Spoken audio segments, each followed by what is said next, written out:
হয় নমস্কাৰ এই মুহূৰ্তত দিব বিচাৰিছোঁ সমূহ ডিএছ নিউজ প্লাজৰ দৰ্শকক এটি গুৰুত্বপূৰ্ণ খবৰ যি সময়ত আৰক্ষী থাকিব লাগিছিল আৰক্ষী থানাত সেই সময়তে দেখিবলৈ পোৱা গ'ল যে ধুবুৰী জিলা চাপৰ হালকুচা আৰক্ষী চকীৰ যি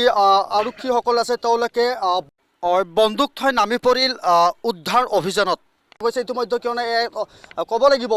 যি হালকুচা আৰক্ষী চকী আছে সেই আৰক্ষী চকীত অঘটন সংঘটিত হৈছে কিন্তু এগৰাকী আসামী ইতিমধ্যে পলায়ন কৰিছে বুলি জানিব পৰা গৈছে ইতিমধ্যে সামগ্ৰী পৰিৱেশ দেখুৱাব আছে মোৰ সতীৰ্থ আপোনালোকক দৃশ্যাংশ দেখুৱাব এনেধৰণৰ দৃশ্যাংশ দেখিবলৈ পোৱা গৈছে এবাৰ ধুবুৰী জিলাৰ চাপৰ হালকুচা আৰক্ষী চকীত দেখিবলৈ পোৱা গৈছে এনেধৰণৰ পৰিৱেশ আমি আপোনালোকক বিল দেখুৱাই আছোঁ ইয়াৰ দৰ্শকক দেখুৱাব যে আচলতে SDRF বাহিনীৰ লগতে গাঁৱৰ যিসকল কি আছে ল'ৰা আছে তেওঁলোকে অভিযান অব্যাহত ৰাখিছে যদি এই পৰ্যন্ত এই আসামীগৰাকীৰ সন্ধান উলিয়াব পৰা নাই যাৰ ফলত আজি আৰক্ষীয়ে এক চিন্তিত আৰক্ষীৰ মাজত এক হাহাকাৰময় পৰিস্থিতিৰ সৃষ্টি হোৱা পৰিলক্ষিত হৈছে ইতিমধ্যে আমি আপোনালোকক দৃশ্যাংশ দেখুৱাইছোঁ ইতিমধ্যে আমি ধুবুৰীৰ চাপৰ হালকুচা আৰক্ষী চকীত বৰ্তমান উপস্থিত আছোঁ আৰু দেখিবলৈ পোৱা গৈছে যে ৰেনী বিল বিলটোৰ নাম হৈছে ৰেনী আৰু এই বিলতে যে জঁপিয়াইছিল আৰু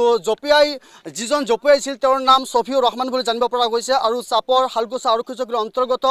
দুধনাথ গাঁৱৰ ঘৰ বুলি জানিব পৰা গৈছে আৰু তথ্য অনুসৰি ড্ৰাগছ আসক্ত যুৱকক কৰায়ত্ব কৰিছিল চাপৰ হালকুচা আৰক্ষী চকীত কৰায়ত্ব কৰিছিল আৰু অৱশেষত দেখিবলৈ পোৱা গ'ল আসামীগৰাকী পলায়ন কৰিছে আৰু পলায়ন কৰাৰ পিছতে হাহাকাৰময় পৰিস্থিতিৰ সৃষ্টি হোৱা পৰিলক্ষিত হৈছে ইতিমধ্যে আমি আপোনালোকক দৃশ্যাংশ দেখুৱাইছোঁ মই যদি কিছু মন্তব্যলৈ চেষ্টা কৰিম মই পোনপ্ৰথমে এগৰাকী ব্যক্তিৰ ওচৰলৈ যাম হয় পোনপ্ৰথমে আপোনাৰ কাষলৈ আহিছোঁ আচলতে ঘটনাটো কি হৈছে ঘটনাটো মানে কালি 3-4টা বজাত এই থানাৰ পৰা ভাগিছে তাৰপিছত নামটো মই ল'ৰাটোৰ নামটো নাজানো এইখন ঠাইৰ কি নাম আছিলে এইখন মুছলিম হাৰকাটা এখন এতিয়ালৈকে পোৱা নাই আমি বিচাৰিছোঁ 2-3বাৰ বিচাৰিলোঁ কালি বিচাৰিছোঁ পোৱা নাই হয় নেকি আৰু কি হেণ্ডকাপ লগা আছিল হেণ্ডকাপটো খুলি আছিল হয় ইতিমধ্যে ক'ব লাগিব যে একচুৱেলি যি অভিযোগ উত্থাপিত কৰিছে যে আৰু যিগৰাকী আসামী পলায়ন কৰিছে তেওঁৰ হাতত হেণ্ডকাপ আছিলে আৰু হেণ্ডকাপ খুলি তেওঁ পলায়ন কৰিছে বুলি জানিব পৰা গৈছে অকল পলায়নো নহয় পলায়নৰ পিছতে যি বিল দৃশ্যাংশ দেখুৱাব আমাৰ কেমেৰা সতীৰ্থই আপোনালোকক দৃশ্যাংশ দেখুৱাব এইখন বিলতে জঁপিয়াই পৰা পৰিলক্ষিত হৈছে ইতিমধ্যে সন্ধানহীন পৰিছে তাৰপিছতে SDRF বাহিনীৰ লগতে যি সাধাৰণ জনতাই কি অভিযানত অব্যাহত আছে ইতিমধ্যে কোনো ধৰণৰ সন্ধান উলিয়াব পৰা নাই এতিয়া প্ৰশ্ন হয় আচলতে